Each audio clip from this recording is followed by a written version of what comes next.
Welcome to KXAN News Today. Here are your Wednesday morning headlines. Police need help finding this 14-year-old Marisol Avila, last seen in Houston.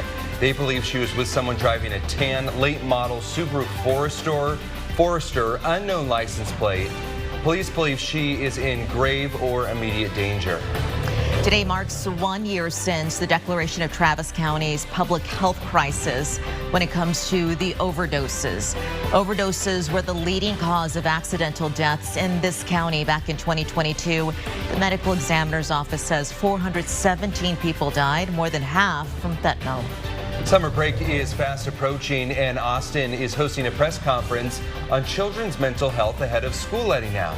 Parents and city council members are joining to discuss what they call concerning data from Integral Care in Austin Public Health.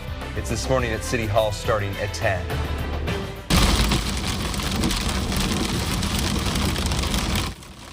But this morning we start with that sound of the thunder and rain falling, coming down pretty hard, as you can see in this video. You may see a few more storms and some lightning shows later on this morning, or actually right now. Good morning, everyone, and welcome to KXAN News Today. I'm Sally Hernandez. And I'm Tom Miller. We're still seeing some of that lightning. About 1,400 people are without power in the Mustang Ridge area. That's the Creedmoor area. Blue Bonnet Electric crews, they are out trying to fix that. And Kristen, they're telling us these outages are weather related. Yeah, makes sense, right? With lightning, you're going to run into power outages. That's a given. But let me show you what's going on with these storms, because in general, this is a really good thing for us. It's not dropping baseballs on us. We don't have winds taking down trees, not tracking any storms that are spinning. This is a good, healthy rainfall overnight when most of us are still home and not out on the road. So we are encouraged to see these rainfall amounts fill in over the Austin metro, eastern counties. You'll notice those storms are still pretty rowdy in your area, but the worst of it is pretty much over for the majority of us.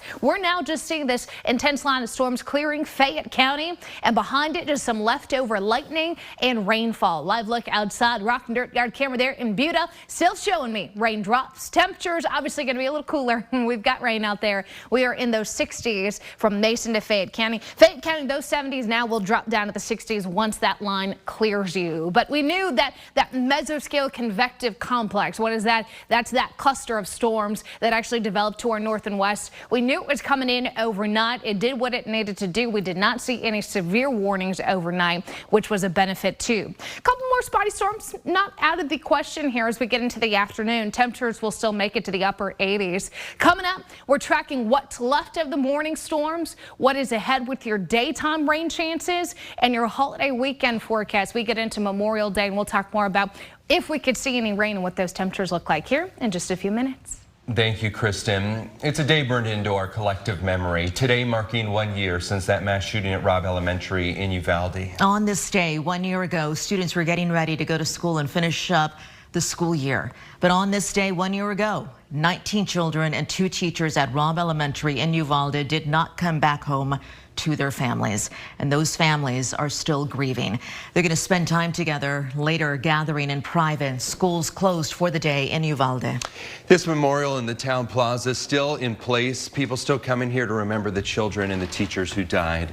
Families say their fight for answers and change isn't stopping.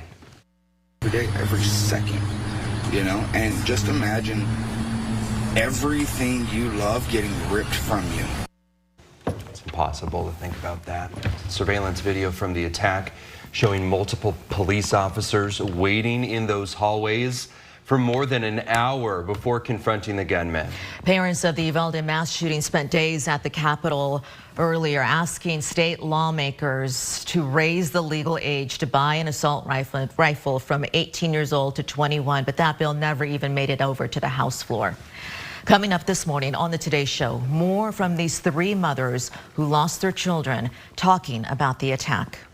Texas House Committee is meeting again at 8 this morning to continue its investigation into Attorney General Ken Paxton. It is investigating Paxton over his push for taxpayers to pay more than $3 million to settle a whistleblower lawsuit accusing him of misconduct.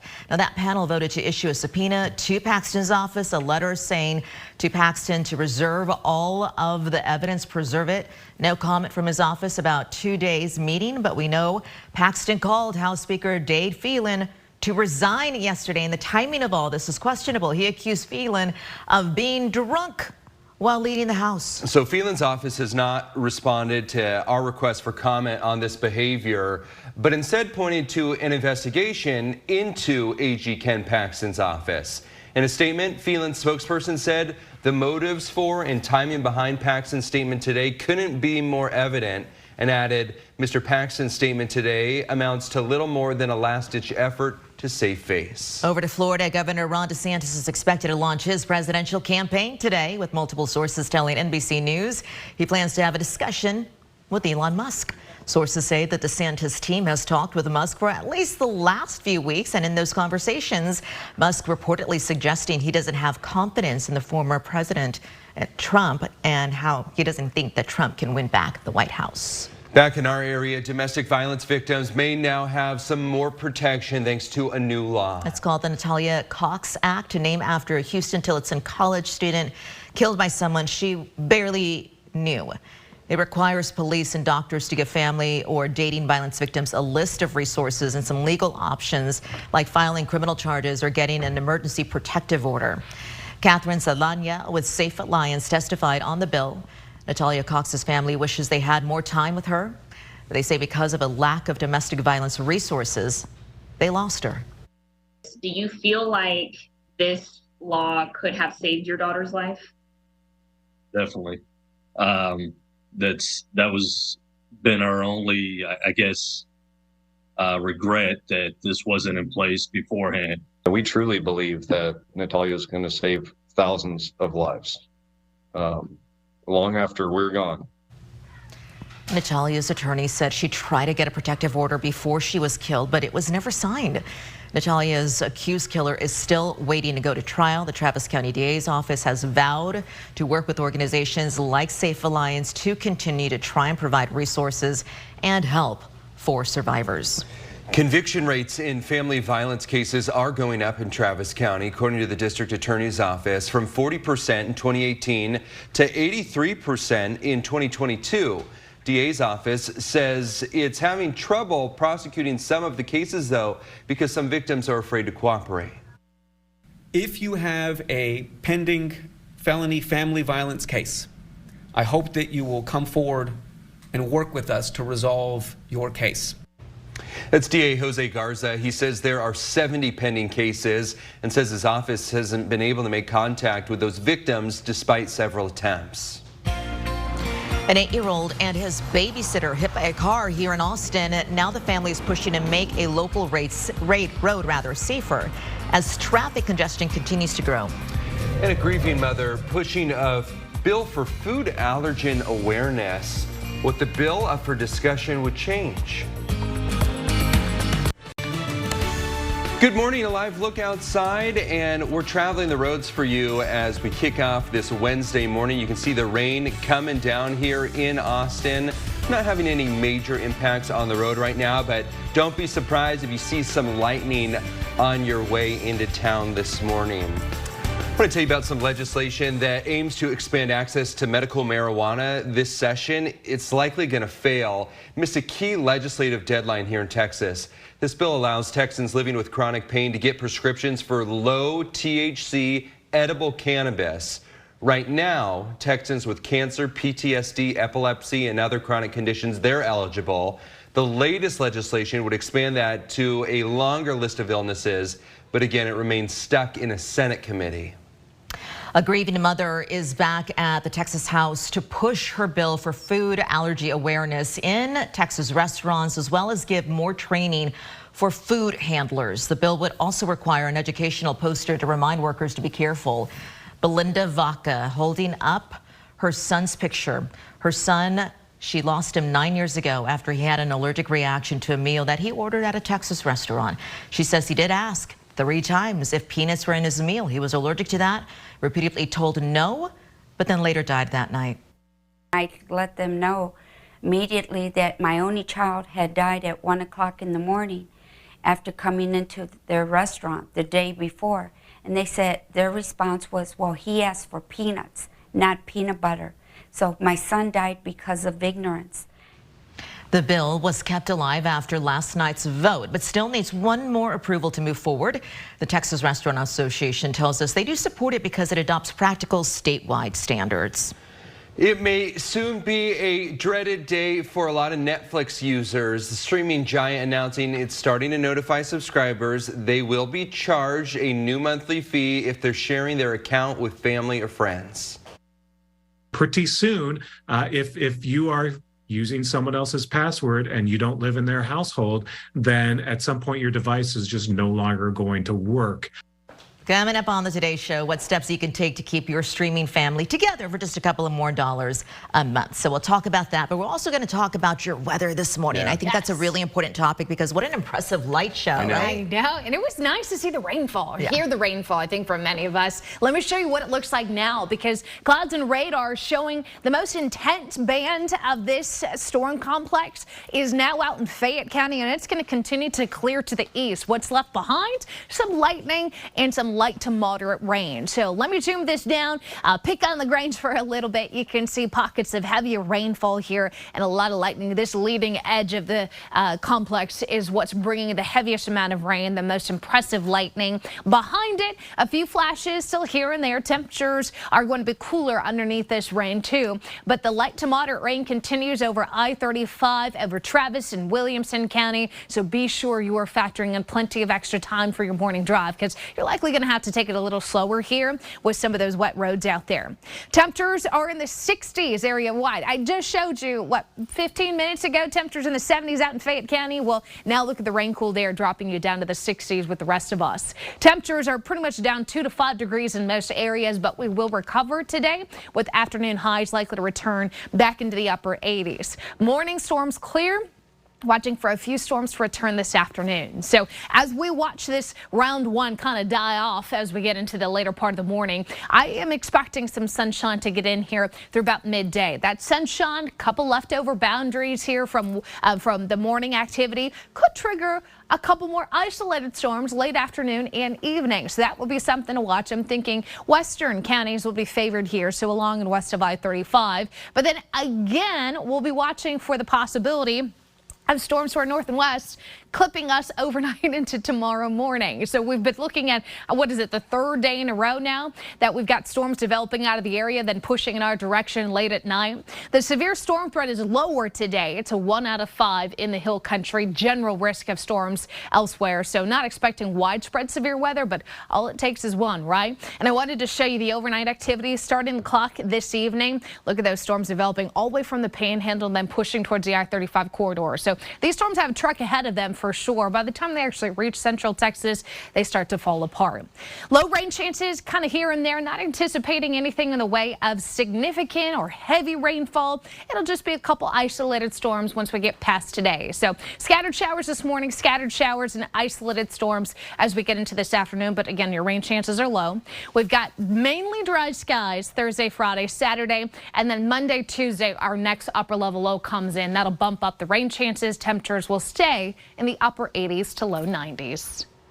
Thank you, Kristen. Pflugerville police want to know if you've seen this man, Raul Meza Jr.